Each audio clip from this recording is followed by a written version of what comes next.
Hello दोस्तों, स्वागत है आप सबका आपके अपने यूट्यूब चैनल एजुका पे। तो दोस्तों, आज से हम शुरू करने जा रहे हैं टेंसेस की क्लास। अभी तक हमने इंग्लिश में आर्टिकल, प्रपोजिशन, नाउन्स वगैरह पढ़ा, पर जो टेंसेस है ना दोस्तों, ये इंग्लिश की बैकबोन है। आप समझ रहे हैं, अगर आपने टेंसेस पढ़ लिया ना तो आपको इंग्लिश समझने से कोई नहीं रोक सकता, और अगर आपने इंग्लिश टेंसेस ही नहीं समझा तो आपको इंग्लिश कभी नहीं आ सकती। इसलिए हर एक एक क्लास को टेंस की बहुत ध्यान से समझें और बहुत प्रैक्टिस करें इसके क्वेश्चंस की, क्योंकि ये जो आने वाली हमारी क्लासेस हैं आपके लिए मोस्ट इंपॉर्टेंट क्लासेस हैं टेंसेस की। हम पहले समझेंगे कि टेंस कितने प्रकार के होते हैं। एकदम बेसिक से हम स्टार्ट करेंगे, एकदम जीरो लेवल से, जिन्हें बिल्कुल टेंसेस का कोई आइडिया नहीं है, ताकि वो भी हमारे साथ चलें और वो टेंसेस को अच्छे से समझ लें। फिर हम हायर लेवल पे जाएंगे और समझेंगे कि पेपर में किस तरह के टेंसेस के क्वेश्चन आते हैं और कैसे टेंसेस का यूज होना है। अच्छा दोस्तों, मैं आपको एक इंटरेस्टिंग फैक्ट बताता हूँ। हमारे वैसे तो 12 तरह के टेंसेस हैं, पर हमारे काम के सिर्फ 5 ही टेंसेस हैं। जी, मतलब आपका जो है, हमने 12 में से 7 टेंस तो यूं ही हटा दिए हैं, पर समझने सारे टेंस हैं हमें। फोकस हम धीरे धीरे अपने एग्जाम पॉइंट ऑफ व्यू पे करते जाएंगे, और बस आप हमारे साथ चलते जाएंगे तो आप भी एकदम अच्छे से टेंसेस को समझेंगे और एग्जाम में इजीली टेंसेस के क्वेश्चंस को सॉल्व कर पाएंगे। तो आइए स्टार्ट करते हैं हम टेंसेस की क्लासेस।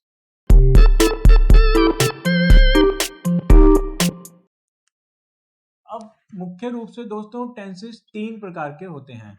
सभी जानते हैं हम ये, पास्ट, प्रेजेंट और फ्यूचर। बहुत ही नॉर्मल सी बात है। अब ये जो 3 कैटेगरीज हैं, इनमें भी हर एक में 4 कैटेगरी होती है। इंडेफिनिट, कई जगह इंडेफिनिट टेंस लिखा होता है, कई जगह सिंपल टेंस लिखा होता है। आपको देखा होगा कहीं सिंपल, कहीं इंडेफिनिट लिखा हुआ। दूसरा कंटिन्यूअस, तीसरा परफेक्ट, और चौथा कौन सा होता है? Perfect continuous.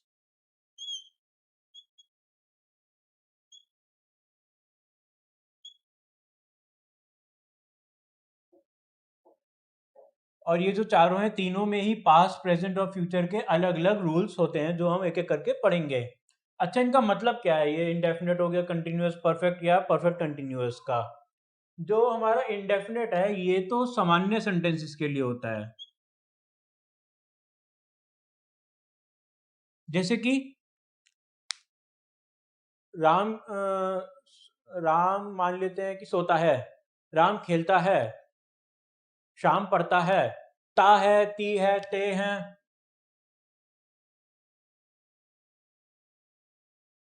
इस तरह के सेंटेंसेस के लिए। अब कंटिन्यूअस, रहा है, रहे हैं, राम खेल रहा है, रमेश पढ़ रहा है, सुरेश सो रहा है।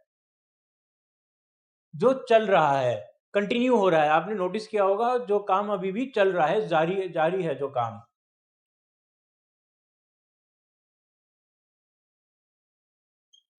रहा है, रहे हैं,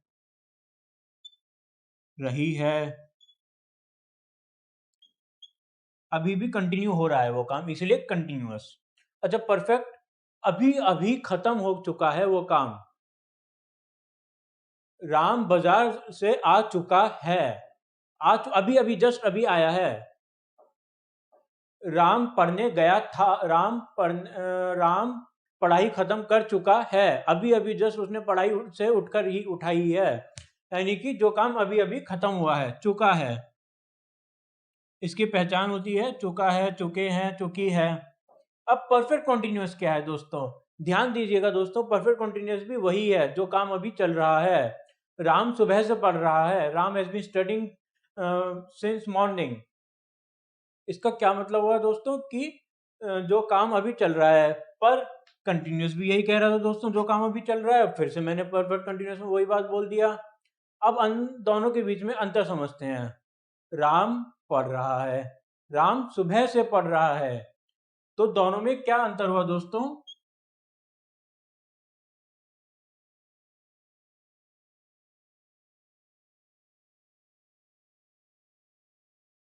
दोनों में वक्त का अंतर हुआ। जब हमने परफेक्ट कंटिन्यूअस की बात करी तो हमें वक्त का पता होना भी बहुत जरूरी है। हमें पता होना चाहिए कि राम कब से पढ़ रहा है। कोई भी चीज़, जो हमारा सब्जेक्ट है वो कब से काम कर रहा है ये मालूम होना चाहिए। और अगर हमें टाइम नहीं मालूम है तो कंटिन्यूअस, बस टाइम का ही सारा खेल है कंटिन्यूअस और परफेक्ट कंटिन्यूअस में। अच्छा, एक और बात मैं बताता हूँ, ये तो हो गए हमारे 12 प्रकार के टेंसेस।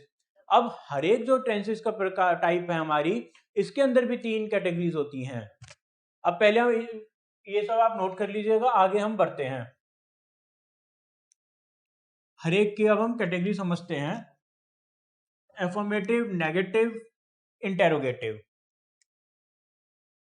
असर्टिव या फिर कहें एफर्मेटिव, नेगेटिव, इंटेरोगेटिव।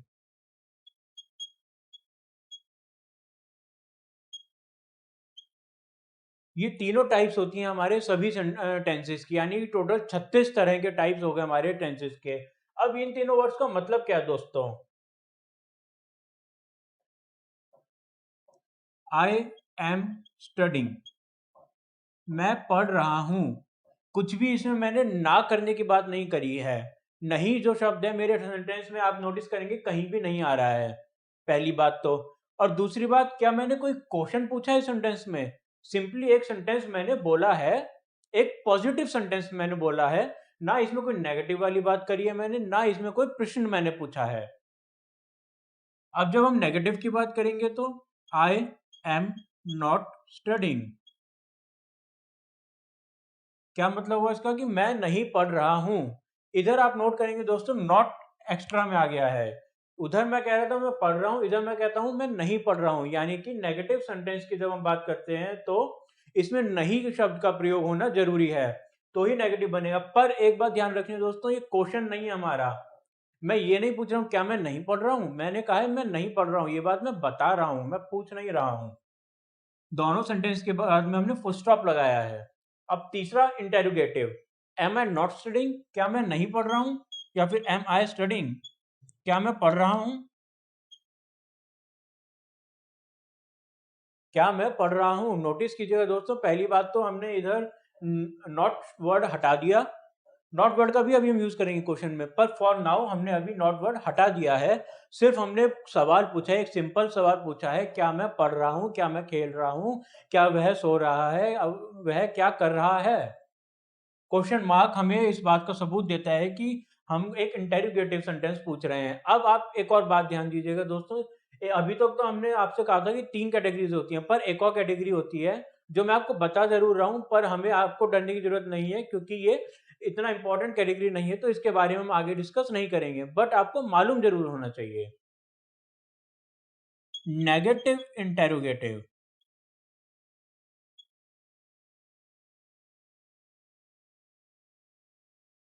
इसका क्या मतलब हुआ नेगेटिव इंटेरोगेटिव का? कि मैं सवाल तो पूछ रहा हूं पर नेगेटिव सवाल पूछ रहा हूं। एम आई नॉट स्टडिंग, क्या मैं नहीं पढ़ रहा हूं? मैंने सवाल पूछा, सवाल हमें पता चल गया है, वही क्वेश्चन मार्क देखते ही कि सवाल तो पूछा है, कुछ तो पूछा है। और नॉट देखते ही हमें पता चल गया कि सवाल पूछा है, साथ में नहीं वर्ड भी हमने लगा दिया है। तो जब नेगेटिव और इंटेरोगेटिव दोनों ही हमारे टाइप्स का इस्तेमाल एक साथ हो तो उसे कहा जाएगा नेगेटिव इंटेरोगेटिव, जो हमारी फोर्थ टाइप बनती है। अच्छा दोस्तों, मैं अब आपको एक और बात बताता हूँ। ये तो हो गए हमारे 48 तरह के टेंसेस जो हमने देखे। पर जो टेंसेस है ना दोस्तों, इनका वैसे तो टेंसेस खुद में इंग्लिश का बेस है, पर टेंसेस का बेस क्या है दोस्तों? वर्ब्स। हमें वर्ब्स को समझना बहुत जरूरी है इससे पहले कि हम टेंसेस को समझें। तो हम अभी वर्ब्स के डिटेल्स में तो नहीं जाएंगे, पर वर्ब्स का बेसिक्स आपको जरूर बताएंगे। तो वर्ब्स को अब आप ध्यान से सुनिएगा। अब दोस्तों, वर्ब दो तरह के होते हैं। अभी तक तो हमने टेंसेस की टाइप्स पढ़ी, अब थोड़ा वर्ब के बारे में पढ़ लें। पहले तो होता है मेन वर्ब, दूसरा होता है ऑक्सिलरी वर्ब। शायद आप लोगों ने ऑक्सिलरी नाम वर्ड सुना हो। आप लोगों ने क्या वर्ड सुना होगा? Helping verb. तो दोनों का मतलब दोस्तों एक ही है, चाहे ऑक्सिलरी वर्ब बोल दें या हेल्पिंग वर्ब बोल दें, एक ही बात है। आगे हम हेल्पिंग वर्ब को एच वी के नाम से डिनोट कर देंगे, तो थोड़ा सा इस बात को ध्यान रखिएगा। अच्छा, हेल्पिंग वर्ब और वो ये मेन वर्ब क्या होते हैं? मेन वर्ब जो दोस्तों जो क्रिया हमारे एक्शन को डिनोट करे, हमारे काम को डिनोट करे, चलना, खाना, सोना, बैठना, उठना, पीना, ये सब जो भी हमारे एक्शंस हैं इनको डिनोट करता है, तो मेन वर्ब डिनोट्स एक्शन। और हेल्पिंग वर्ब जैसे कि नाम से ही पता चलता है, ये खाली हमारे मेन वर्ब के आगे पीछे लग जाते हैं, जैसे कि विल, शैल, डू, डज, इनको भी हम लिख देते हैं will, shall, do, does, did, has, have, बहुत सारे हैं दोस्तों। ये सब हम पढ़ेंगे एक एक करके अपने टेंसेस में ही, और आगे वर्ब्स के टॉपिक्स में भी बिल्कुल पढ़ेंगे हम इन सबको। अच्छा, ये तो हो गई दो टाइप्स हमारे वर्ब की, मेन वर्ब, ऑक्सिलरी वर्ब। अब आपने बचपन में पढ़ा होगा दोस्तों, याद कीजिएगा, first form, second form, third form, hide, hid, hidden, see, saw, seen, cut, cut, cut. याद आया होगा आपको कि ये जो हमारे तीन फॉर्म्स होती थी वर्ब की, first form, second form, third form. अब हम हो गए हैं थोड़े बड़े, तो अब हम तीन वर्ब्स ना पढ़ के पांच फॉर्म्स पढ़ेंगे वर्ब्स की। तो पांचों को एक एक करके हम देखते हैं। पहले तो V1 हो गया हमारा प्रेजेंट प्लूरल। इसका क्या मतलब हुआ दोस्तों कि वही वर्ब की फर्स्ट फॉर्म जो हमने बचपन में पढ़ी थी, मान लेते हैं कोई एग्जांपल प्ले या सी, बट बट प्लूरल फॉर्म उस वर्ब की। अब प्लूरल, ये प्ले प्लूरल है, सी भी प्लूरल है, इनका सिंगुलर क्या होगा वो भी हम अभी थोड़ी देर में देखने वाले हैं। आप बने रहिए हमारे साथ में। अब वर्ब की सेकंड फॉर्म क्या होगी? Past form, simply past form. Second form जो हमने पहले पढ़ी थी बचपन में, वही सेकंड फॉर्म यहां पर है, प्लेड, सॉ। ये दो एग्जांपल्स हम लेकर चल रहे हैं, इन्हीं के माध्यम से हम सारे वर्ड्स अपने समझेंगे। अब थर्ड फॉर्म, पास्ट पार्टिसिपल, जो बचपन में थर्ड फॉर्म पढ़ी थी वही थर्ड फॉर्म है दोस्तों, ये भी पास्ट पार्टिसिपल।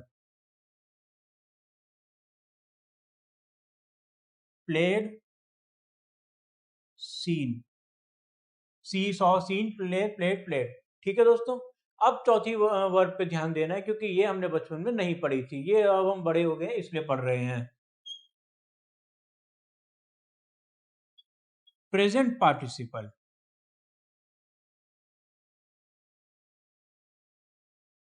इसे हम आईएनजी वाली वर्ब के फॉर्म भी कह सकते हैं, जैसे कि प्लेइंग, सीइंग। आईएनजी लगा दिया बेसिकली हमने इसके आगे, इन दोनों के आगे ही, जो हमारी V1 थी। अब V5 पे ध्यान देंगे दोस्तों हम। V1 और V5 में क्या अंतर है ये देखना हमारे लिए बहुत जरूरी है। मैं इधर लिख रहा हूं प्रेजेंट सिंगुलर, उधर प्लूरल लिखा था दोस्तों, इधर सिंगुलर की बात की जा रही है। यानी कि प्ले का हो जाएगा प्लेज, सी का हो जाएगा सीज। ठीक है दोस्तों, 1 2 3 4 5 हमने पांचों फॉर्म देख ली हैं। अब हम फोकस करेंगे V1 और V5 पे दोबारा से एक बार। V1 और V5 में जैसे कि हमने बताया कि आपको प्लूरल और सिंगुलर का डिफरेंस है, तो वर्ब का प्लूरल से सिंगुलर में कैसे कन्वर्ट होता है, और हमारे जो नाउन्स है उनका प्लूरल से सिंगुलर में कैसे कन्वर्ट होता है, और वाइस वर्सा, इस बात पे हम थोड़ा सा ध्यान देंगे। अगर हम वर्ब की बात करें दोस्तों, तो सिंगुलर से प्लूरल कन्वर्ट करने के लिए हम वर्ब में प्लूरल तो हमारा सिंपल रहेगा, जैसे मान लो प्ले था, बट सिंगुलर में एस और ईएस लग जाएगा, जैसे हमने इधर प्लेज लगा दिया, सीज लगा दिया। बट ध्यान दीजिएगा दोस्तों, अब नाउन में उल्टा होता है, ये कंफ्यूज मत हो जाइएगा। इधर सिंगुलर नाउन में एस और ईएस लग रहा था, बट जब हमारा नाउन सिंगुलर है तो यहां कोई एस और ईएस एंड में नहीं लगेगा। पर जैसे ही अगर हम इसको प्लूरल कन्वर्ट करना चाहते हैं, जैसे कि एक नाउन ले लेते हैं डस्टर, पर जैसे प्लूरल में कन्वर्ट करने चले तो डस्टर्स, एस और ईएस का इस्तेमाल हमने इधर कर दिया। अब एक और बात ध्यान रखिएगा दोस्तों, हमेशा हमेशा सिंगुलर वर्ब के साथ सिंगुलर नाउन आएगा, और प्लूरल वर्ब के साथ प्लूरल नाउन आएगा और वाइस वर्सा, यानी कि नाउन और वर्ब हमेशा या तो सिंगुलर होंगे दोनों ही, या दोनों ही हमेशा प्लूरल होंगे। इस बात का ध्यान रखना है, सिवाय एक एक्सेप्शन के, आई के। आई दोस्तों अलग ही लीग में चलता है, इसके नियम सब अलग ही हैं। इसके नियम भी हम हर टेंस के हिसाब से फॉलो करते चलेंगे, बट हमें ध्यान रखना है कि अगर हम एक आई को छोड़ दें तो ये नियम हमारा हर जगह लागू होता है। और यू, अब जब एक बात और समझते हैं दोस्तों, यू जो नाउन है ना, ये प्रोनाउन है एक्चुअली, ये बड़ा अजीब प्रोनाउन है। क्यों? क्योंकि ये सिंगुलर भी है और प्लूरल भी, दोनों है ये you. You are intelligent, where are you all going. तो समझे आप डिफरेंस? आइए हम यही लिखते हैं सेंटेंस को।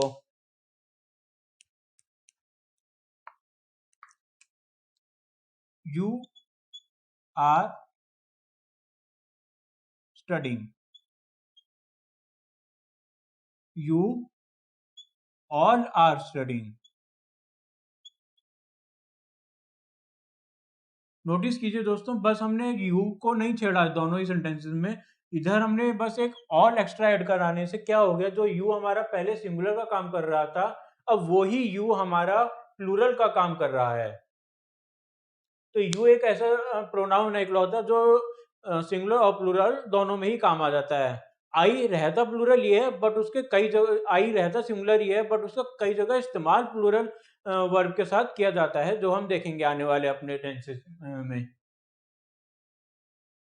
प्रेजेंट टेंस, सबसे पहले हम शुरू करेंगे अपना प्रेजेंट टेंस है, और इसका पहला होगा हमारा इनडेफिनेट प्रेजेंट टेंस।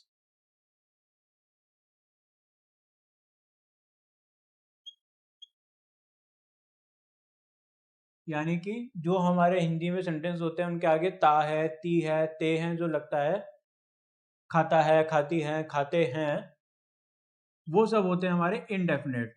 ता है, ती है, ते हैं। अब इसका रूल क्या है? तो अच्छा, एक बार ध्यान रखना है हमको कि सामान्य सेंटेंसेस कहा जाता है जिनमें इनडेफिनेट लगता है। सामान्य सेंटेंसेस।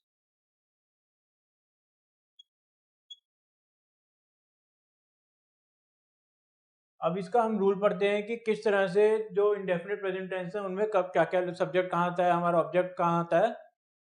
तो अगर हम वो बात करें तो सिंपली सब्जेक्ट प्लस, अगर प्लूरल है सब्जेक्ट तो वर्ब की फर्स्ट फॉर्म, अदरवाइज वर्ब की fifth form, plus object, simple एकदम।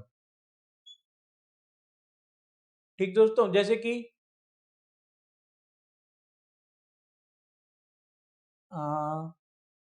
Gita plays cricket. Geeta cricket खेलती है। ध्यान देने की बात है दोस्तों, सब्जेक्ट हमारा सिंगुलर है तो इसीलिए हमारा V5 इधर लगा प्लेज। क्रिकेट हमारा हो गया ऑब्जेक्ट। ठीक। और अगर हमारा सब्जेक्ट सिंगुलर होता है, जैसे कि दे, सॉरी सब्जेक्ट अगर प्लूरल होता है, जैसे कि दे प्ले फुटबॉल,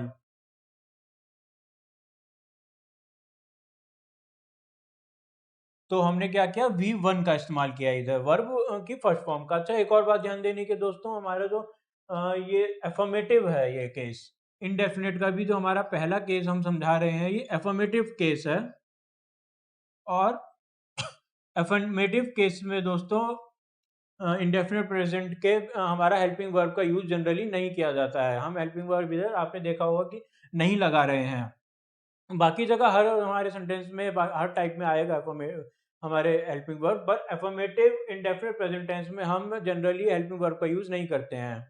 अब और अगर हम इसके बारे में ध्यान दें तो यू, ही, शी, इट, इन सबके साथ ही हमारा लगेगा सिंगुलर वर्ब। और दे, देम और आई, ध्यान देना दोस्तों, आई के साथ भी हमारा लग रहा है प्लूरल वर्ब। वी। और एक और बात ध्यान देने की है कि जो हमारे प्रॉपर नाउन्स होते हैं ना, यानी कि जो हमारे नेम्स हैं, जो हमारे प्रॉपर नाउन्स हैं, इधर हम पी एन करके उनको डिनोट कर रहे हैं दोस्तों, वो भी सिंगुलर वर्ब लगाते हैं अपने साथ में। जैसे कि इधर गीता एक प्रॉपर नाउन था, इसीलिए हमने इधर लगा दिया हमारा V5 यानी कि सिंगुलर वर्ब। अब इसी तरह हम बात करेंगे नेगेटिव केस की।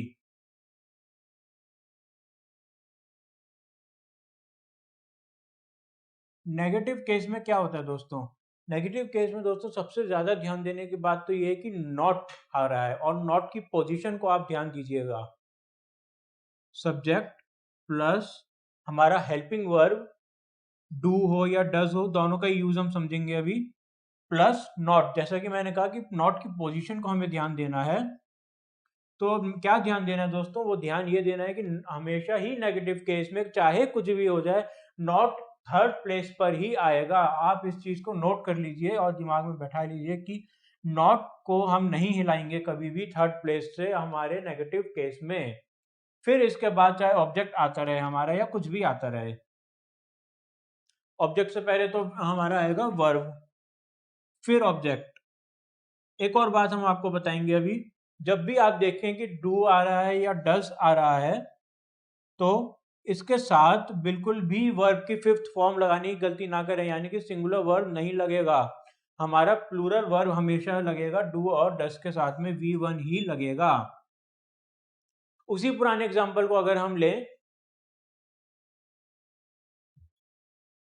Gita does not play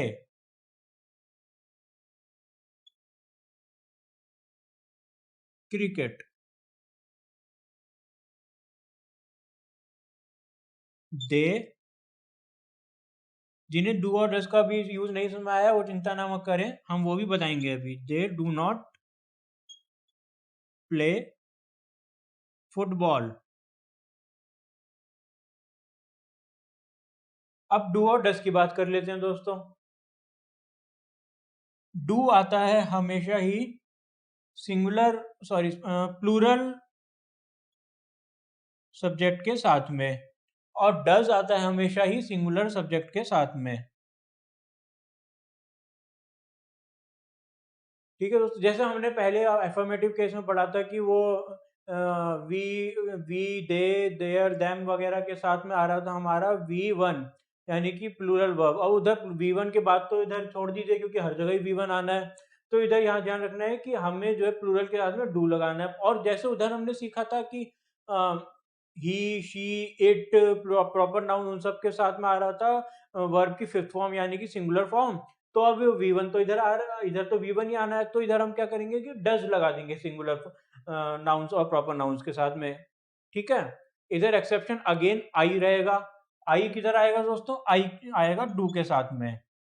I का चक्कर हमेशा ही अजीब रहेगा, इसको हमें अलग से लेकर चलना है।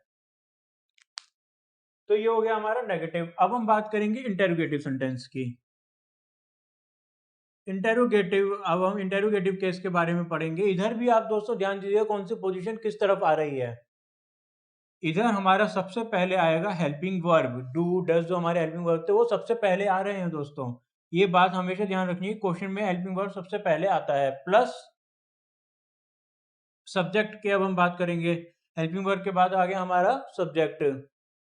अब इसके बाद हमारा V1 V5 इधर आ सकता है दोस्तों? नहीं आ सकता है क्योंकि डू डज आ रहा है सेंटेंस में, प्लस ऑब्जेक्ट और आखिर में क्वेश्चन मार्क। अब इधर ध्यान देने की बात क्या थी दोस्तों कि हेल्पिंग वर्ब भी सबसे पहले हमने लगाया है। अब उन्हीं एग्जांपल्स को अगर हम लेकर चले तो does Geeta play cricket question mark. इसी तरह डू दे प्ले क्रिकेट या डू दे प्ले फुटबॉल। उन्हीं दो एग्जांपल्स में ही हमने चेंजेस कर दिए हैं बस। ठीक, ये हो गया हमारा इंटेरोगेटिव। अच्छा, एक और जो हमने फॉर्म की बात करी थी नेगेटिव इंटेरोगेटिव केस, उसकी भी जरा इधर हम चर्चा कर लेते हैं दोस्तों। अब ध्यान देने की बात इधर ये है कि हमने कहा कि भाई जब भी नेगेटिव सेंटेंस होगा तो नॉट थर्ड प्लेस पे आना कंपलसरी है, पर जब भी इंटेरोगेटिव होगा तो हमारा हेल्पिंग वर्ब फर्स्ट प्लेस पे आना कंपलसरी है। तो अब हम क्या करेंगे कि नेगेटिव इंटेरोगेटिव बनाने के लिए दोनों ही कंडीशंस हम सेटिस्फाई कैसे करें। यहाँ तो हो गया हमारा फर्स्ट प्लेस। थर्ड प्लेस में अब हम V1 को ना लाकर इसको एक V1 और O को एक प्लेस खिसका देते हैं। और यहाँ लिख देते हैं हम not. Does Geeta not play cricket, do they not play football. ठीक दोस्तों, तो ये हो गया, हमारा इतना इंपॉर्टेंट नहीं है पर फिर भी हमने आपको बता दिया कि इंटेरोगेटिव नेगेटिव इंटेरोगेटिव केस में कैसे होगा। अब अगला देखते हैं दोस्तों, present continuous tense. Present continuous tense ये हमारा आज का दूसरा टेंस है। इसमें काम जारी है, काम चल रहा है बहुत ही इंपॉर्टेंट है दोस्तों। इसमें रहा है, रहे हैं, रही है। अगेन इसके हम तीनों केसेस एक एक करके डिस्कस करते हैं। एफर्मेटिव केस,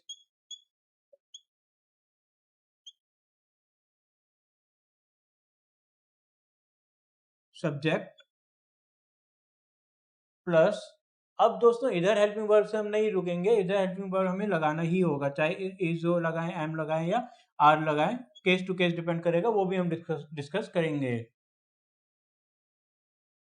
फिर अगेन इधर वी की फोर्थ फॉर्म, ध्यान देना दोस्तों, इधर प्रेजेंट पार्टिसिपल वी की फोर्थ फॉर्म आ रही है। जब भी कंटिन्यूअस हम देखेंगे तो वी की फिर फोर्थ फॉर्म ही हमेशा लगाएंगे। प्लस आखिर में तो ऑफ कोर्स ऑब्जेक्ट, जैसे कि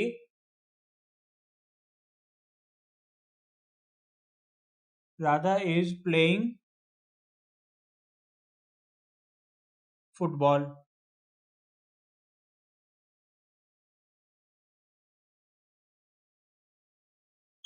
दीपक इज,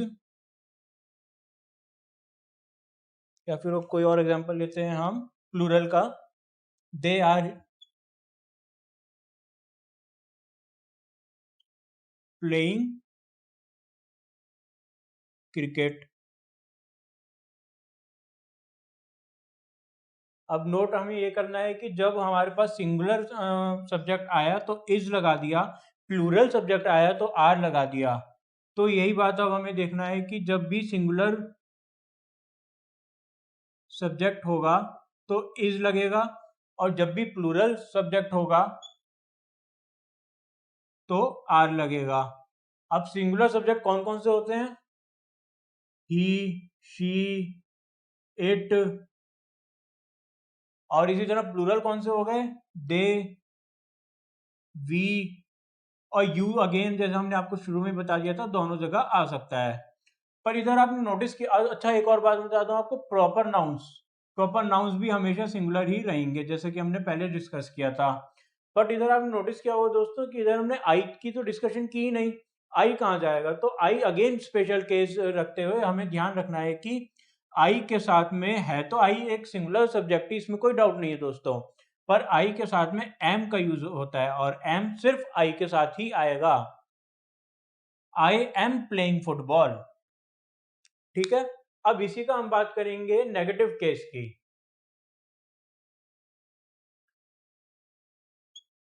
अब नेगेटिव केस की अगर हम बात करें, अगेन इधर हमें वही बात ध्यान रखनी है कि नॉट थर्ड प्लेस पे आना बहुत ही कंपलसरी है। तो सबसे पहले तो हमारा सब्जेक्ट आ जाता है, फिर जैसे कि पहले था हेल्पिंग वर्ब आ जाएगा, फिर नॉट आ गया हमारा वर्ड, और फिर उसके बाद हमारा ऑब्जेक्ट आ जाता है। अगेन अगर हम इसका सेंटेंस देखें तो Radha is not studying history.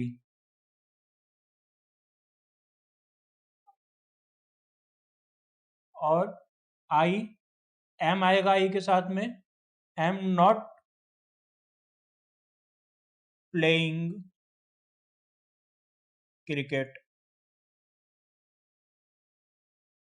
तो इधर हमने क्या नोटिस किया कि जब हमारा सिंगुलर सब्जेक्ट था तो इज आ गया, और अब जैसे ही आई लगाया तो हमने एम लगा दिया, और नॉट हमने थर्ड प्लेस पर ही रखा है, जैसे कि हमने पहले ही बात करी थी, सिंपल। अब इसी तरह हम बात करेंगे इंटेरोगेटिव केस की। इंटेरोगेटिव केस में क्या होता है दोस्तों? इंटेरोगेटिव केस यानी कि क्वेश्चन मार्क। तो क्वेश्चन मार्क सुनते ही सबसे पहले हमें याद आना चाहिए कि हेल्पिंग वर्ब सबसे पहले लगेगा, और फिर उसके बाद लगेगा हमारा सब्जेक्ट, उसके बाद फिर लगेगा वर्ब की फोर्थ फॉर्म क्योंकि हमारा कंटिन्यूअस है, और फिर उसके बाद में object. Am I studying civics? Are you studying English? क्या यहाँ फुल स्टॉप लगाना सही होगा दोस्तों इंटेरोगेटिव केस में? बिल्कुल नहीं दोस्तों, फुल स्टॉप नहीं आएगा, इधर क्वेश्चन मार्क आना जरूरी है। यही पहचान है हमारे इंटेरोगेटिव केस की। तो ये हो गया हमारा खत्म प्रेजेंट कंटिन्यूअस टेंस। अब इसके बाद हम बात करेंगे प्रेजेंट परफेक्ट टेंस की। अब हम दोस्तों बात करेंगे प्रेजेंट परफेक्ट टेंस की। परफेक्ट वर्ड सुनते ही दोस्तों आपके दिमाग में सबसे पहले आ जाना चाहिए कि जस्ट कंप्लीटेड, अभी अभी जो काम खत्म हुआ है, जस्ट कंप्लीटेड। और अगर हम इसको हिंदी में बात करें तो खाना खा चुके हैं, चुका है, चुकी है।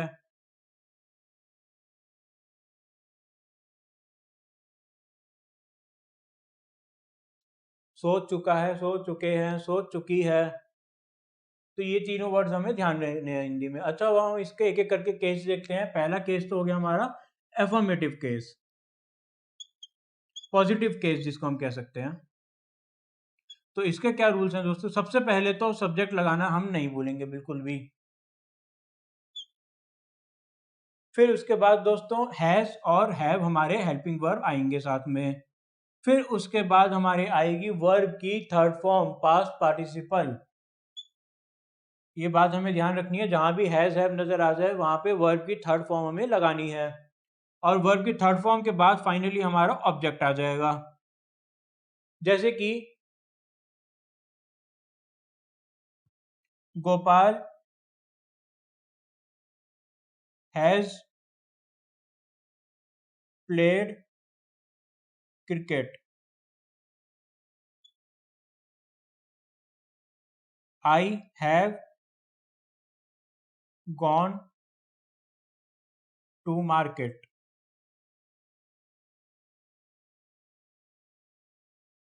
They have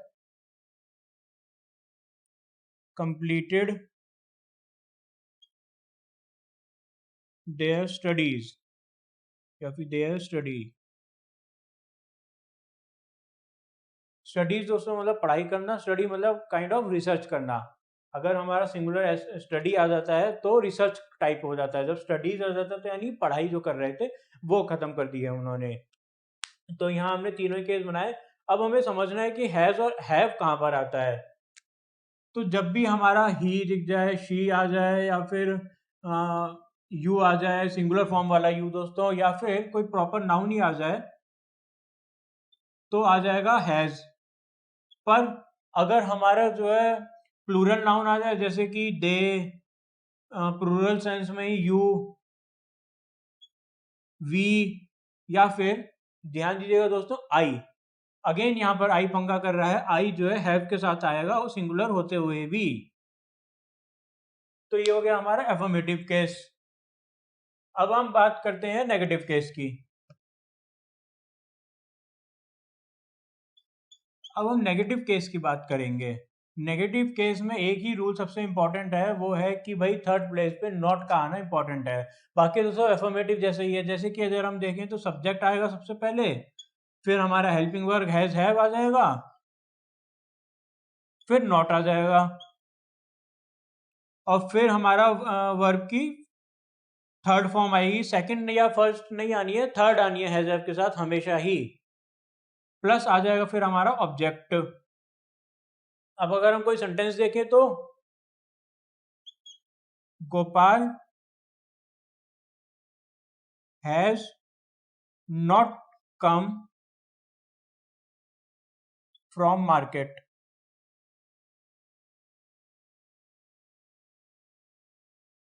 I have not studied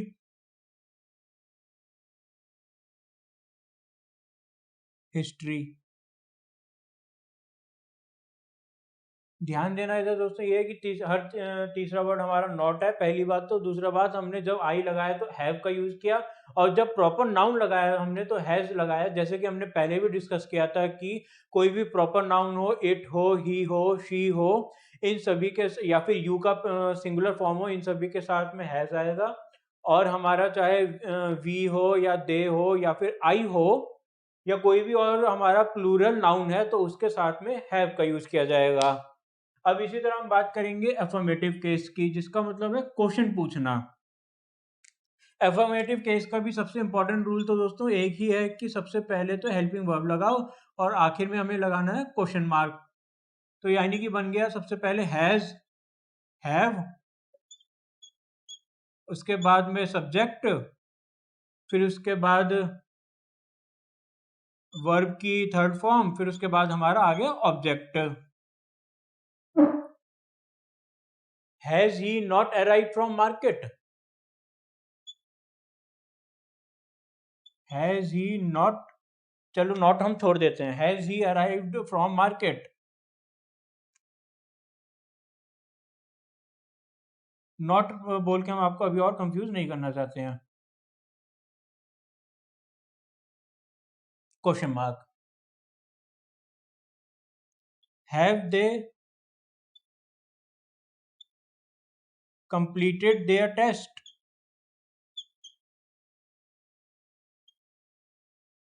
there tests, इधर भी क्वेश्चन मार्क और सबसे पहले हमारा आ गया हेल्पिंग वर्ब। अगेन वही रूल, हैज के साथ, हैज आता है हमारे सिंगुलर नाउन्स के साथ में, और हैव आता है हमारे प्लूरल नाउन्स प्लस आई के साथ में। अब ये हो गया हमारा प्रेजेंट परफेक्ट टेंस खत्म। प्रेजेंट परफेक्ट कॉन्टिन्यूअस, ये हमारे प्रेजेंट का आखिरी टेंस है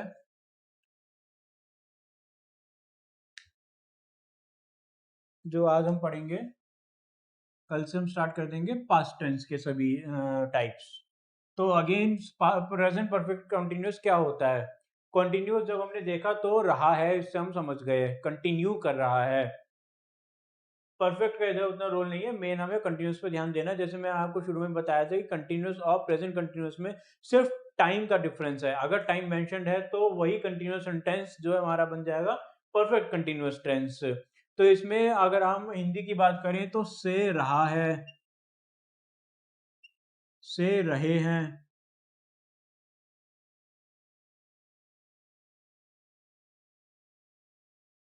से रही है,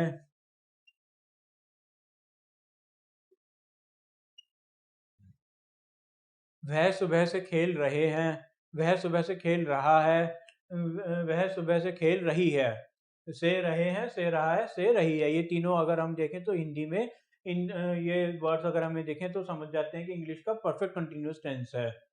ये बड़ा ही आसान तरीका होता है दोस्तों कि अगर आपको कोई इंग्लिश का सेंटेंस दिख रहा है तो आप उसको मन में हिंदी में सोचें और फिर आप समझ जाएंगे कि कौन सा टेंस की हम बात कर रहे हैं, क्योंकि हम सभी जो है हिंदी बोलने में और हिंदी समझने में बहुत बेहतर हैं इंग्लिश के मुकाबले।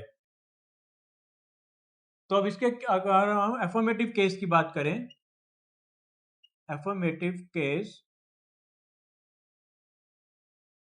तो एफर्मेटिव केस में दोस्तों इसका क्या नियम है, क्या सिंटेक्स है हमारे इसका? सबसे पहले तो आएगा हमारा सब्जेक्ट, फिर उसके बाद आ जाएगा हैज, जो हमने पहले भी पढ़ाई था परफेक्ट में आता है। इधर परफेक्ट का रोल आ रहा है दोस्तों, जो हम कहते हैं ना परफेक्ट कंटिन्यूअस, तो आप देखिएगा इधर कैसे रोल आ रहा है दोनों का ही, हैज, हैव, प्लस दोस्तों ध्यान देना इधर बीन का वर्ड का हमने नया इंट्रोड्यूस किया है, ये यूज कर रहे हैं हम। ही हैज हैव बीन आना है, भी आना है और साथ में बीन भी आना है।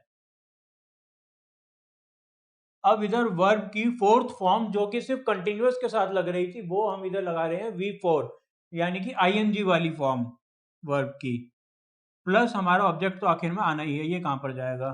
तो अब अगर हम देखें तो ही हैज बीन, ही के साथ दोस्तों हैज आया, ये हम पहले पढ़ चुके हैं। He has been playing since morning,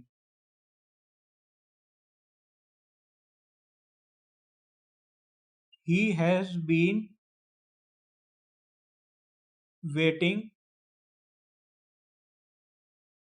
for 2 hours. अब सिंस और फॉर का डिफरेंस जिन लोगों को नहीं आता वो जाकर देखें हमारी प्रपोजिशन की क्लास पहले, तो क्योंकि वहां हमने समझाया हुआ है सिंस और फॉर का डिफरेंस। फिर भी मैं आपको दोबारा बता देता हूं कि जब भी हमें पॉइंट ऑफ टाइम गिवन हो, पॉइंट ऑफ टाइम जैसे कि 2 बजे, 2 घंटे नहीं, 2 बजे, या सुबह से 2 बजे से, या रात से, वहां पे तो दोस्तों आ जाता है सिंस। पर जहां पीरियड ऑफ टाइम गिवन है 2 घंटे या फिर आधा घंटा या फिर आधा दिन, पीरियड ऑफ टाइम, वहां हमें फॉर का यूज करना होता है।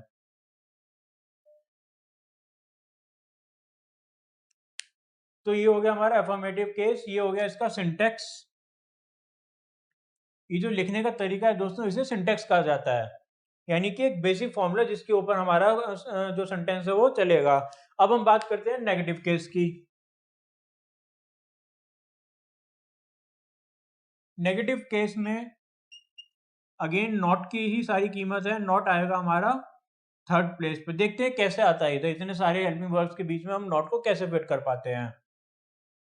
सबसे पहले तो सब्जेक्ट लिया हमने अपना, फिर लिया हमने हैज या फिर हैव, फिर नॉट लगा दिया हमने, और फिर बीन लगा रहे हैं, यानी कि हमने दो हेल्पिंग वर्ब्स के बीच में ही अपने नॉट को घुसा दिया, सिर्फ इसीलिए क्योंकि इसको थर्ड प्लेस में हमें लगाना मजबूरी है। फिर अगेन वर्ब की तो आएगी हमारी फोर्थ फॉर्म, क्योंकि कंटिन्यूअस है ये, plus object. He has not been waiting since 2 o'clock. He has not been playing for 2 hours. तो इधर हमने इस तरह से बीन का यूज किया, हैज हैव का यूज किया और नॉट का यूज किया। या फिर हम ही हैज की तरह लिख सकते थे, they have not been playing for 2 hours. They have not been, have आया क्योंकि यहाँ पर प्लूरल सब्जेक्ट आ गया, 2 hours यानी कि ड्यूरेशन दिया है तो फॉर, और क्योंकि हमारा ऊपर पॉइंट ऑफ टाइम गिवन है तो सिंस आ गया। अब इसी तरह हमारा बन जाएगा इंटेरोगेटिव केस, यानी कि क्वेश्चन वाला केस, जिसमें हमें हेल्पिंग वर्ब आना इंपॉर्टेंट है स्टार्टिंग में, पर हेल्पिंग वर्ब तो इधर दो दो हैं, तो कैसे फिट करेंगे हम इंटेरोगेटिव केस। तो सबसे पहले हैज या फिर हैव लगेगा हमारे सिंटेक्स में, फिर लगेगा हमारा सब्जेक्ट, फिर लगेगा हमारा बीन, फिर हमारा वर्ब की फर्स्ट फॉर्म, फिर आगे जाके हमारा ऑब्जेक्ट, जैसे कि has he been studying for 2 hours. क्या वह 2 घंटों से पढ़ रहा है, से रहा है। अब इसी तरह have they been playing since evening, क्या वह शाम से खेले ही जा रहे हैं। तो यहाँ हमारा आ गया, पहले हैज है, फिर उसके बाद हमारा सब्जेक्ट, उसके बाद बीन, फिर उसके बाद वर्ब की फोर्थ फॉर्म, उसके बाद हमारा फॉर या सिंस, उसके बाद हमारा टाइम। यहाँ हम लिख देते हैं, ये बात आप ध्यान रखिएगा, फॉर या सिंस आना कंपलसरी है। यहाँ पर टाइम आ रहा है तो उससे पहले फॉर और सिंस आना ही है, चाहे इंटेरोगेटिव हो, अफर्मेटिव हो या नेगेटिव, तीनों ही केसेस में। बेसिकली प्रेजेंट परफेक्ट कंटिन्यूअस में फॉर सिंस आना कंपलसरी ही है हमारे ऑब्जेक्ट से पहले। तो दोस्तों हमारा प्रेजेंट टेंस आज पूरी तरह से खत्म हो गया है। नेक्स्ट क्लास में हम डिस्कस करेंगे पास्ट टेंस के बारे में। अच्छा, मैं उम्मीद करता हूँ कि जो भी हमने आज टेंसेस की पहली क्लास में पढ़ाया आप सबको समझ में आ गया होगा, और अगर आपको फिर भी कोई डाउट रहता है तो जरूर आप हमें कमेंट सेक्शन में बताइए, हम आपके डाउट्स को क्लियर करेंगे। और साथ ही अगर आपको हमारी आज की क्लास पसंद आई तो लाइक और शेयर करें, ताकि ना सिर्फ आपको बल्कि आपके दोस्तों को भी इसके बेनिफिट हमारी क्लासेस के बेनिफिट्स मिलते रहें। और अगर आपने अभी तक हमारी चैनल को सब्सक्राइब नहीं किया है तो अभी चैनल को सब्सक्राइब कीजिए और साथ में दिए गए बेल आइकन पर क्लिक कीजिए, ताकि हमारे टाइमली अपडेट्स आपको मिलते रहें। Thank you.